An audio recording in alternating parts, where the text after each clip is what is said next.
you are given increase in CD, money multiplier M goes up. So again, read the question, right? And then recall, right? What is your M? Your M is CD plus 1 over CD plus RD. Okay?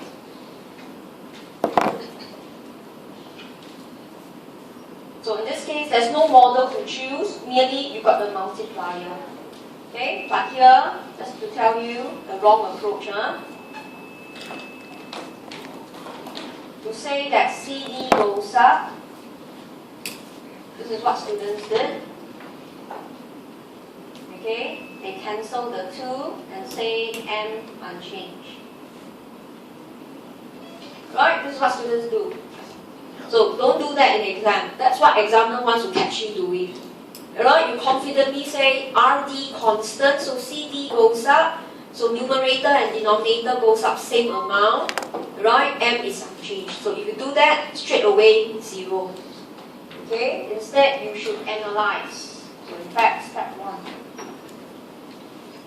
Okay? CD goes up, suggests C goes up, D goes down. Okay, then, okay, assume, alright, your reserve ratio unchanged.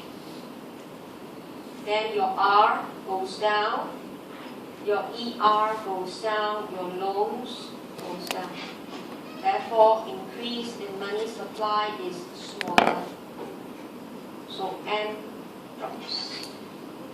So I will still quote the equation, but I will analyze, like what I did in lecture notes. I don't do differentiation. I told you it's very tough. If you differentiate, you will get a minus sign. So it's very hard to explain, but instead I will use in words. Alright, CD is C divided by D. So numerator goes up, denominator goes down. Alright, so if you want to, you can use numerical example. Okay? Of course, you cannot draw this, you have to write in words. Initially, deposit was 10,000.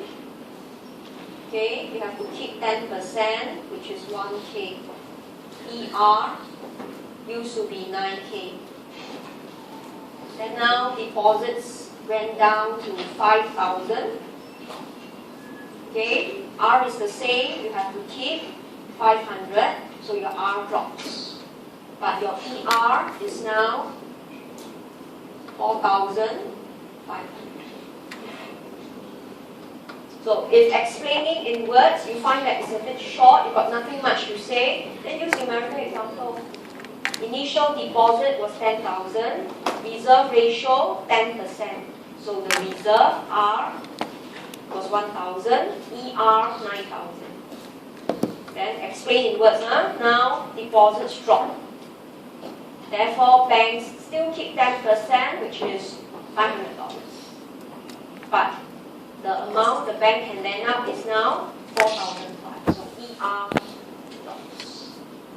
Alright, the ER drops, and in this case, when ER drops, you cannot lend out as much. So growth of money is smaller.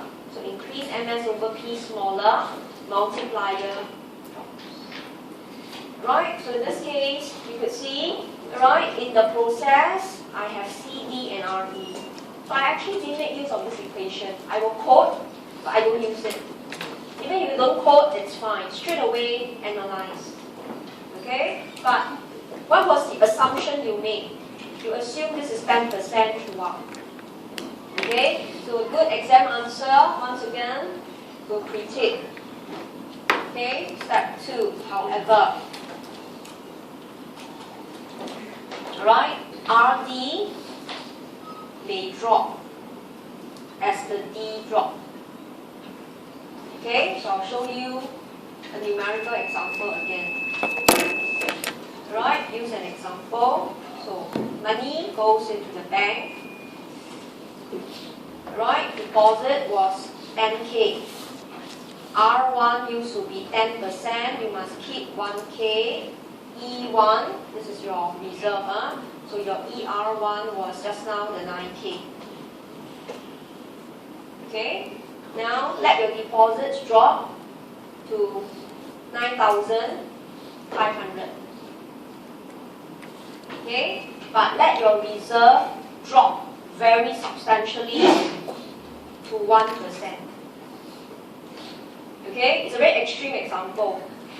So you can see in this case, 1% you keep only $95. So your ER2, 9,500 minus 95 is definitely more than 9K.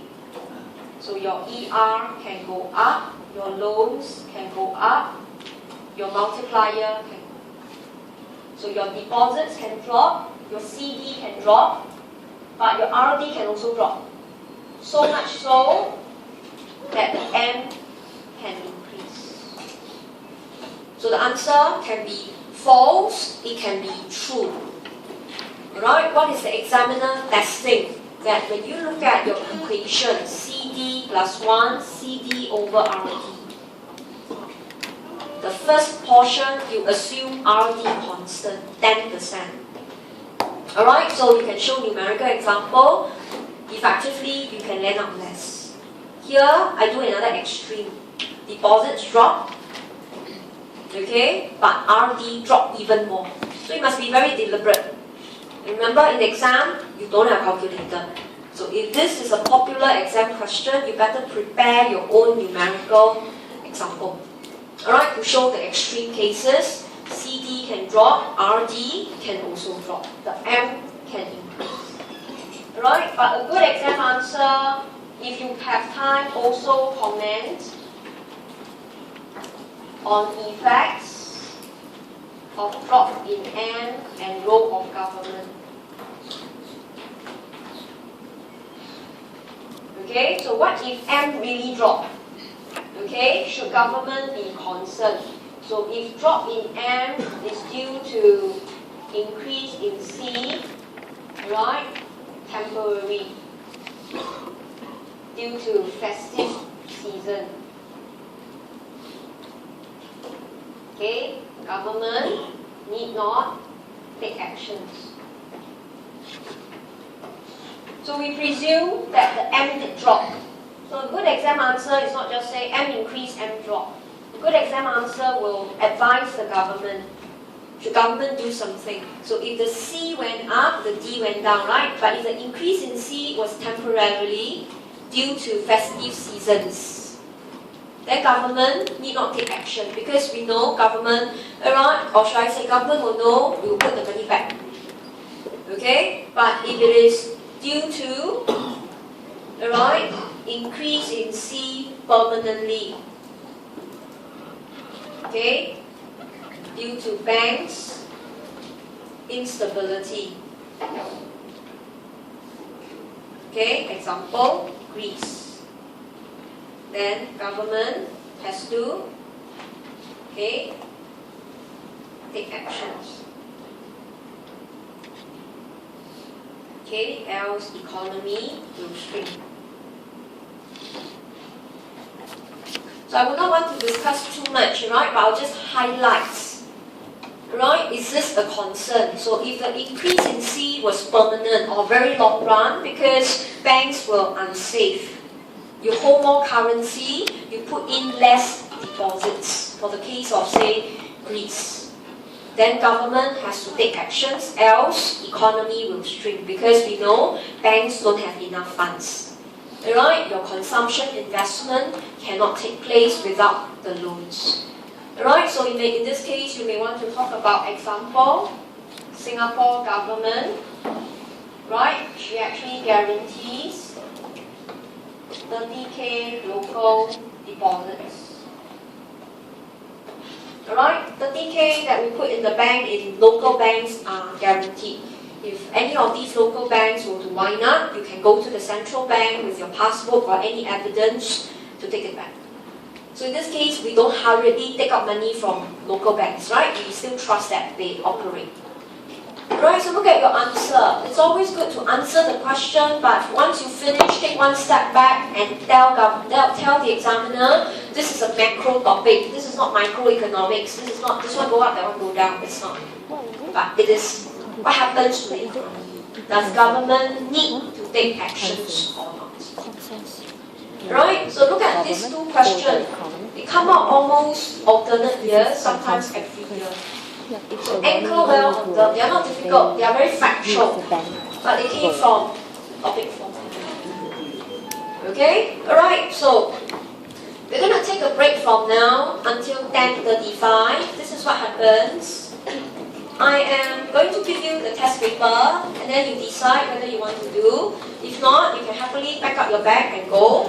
Those of you who are doing, please come back punctually at 10:35. We will do the class test.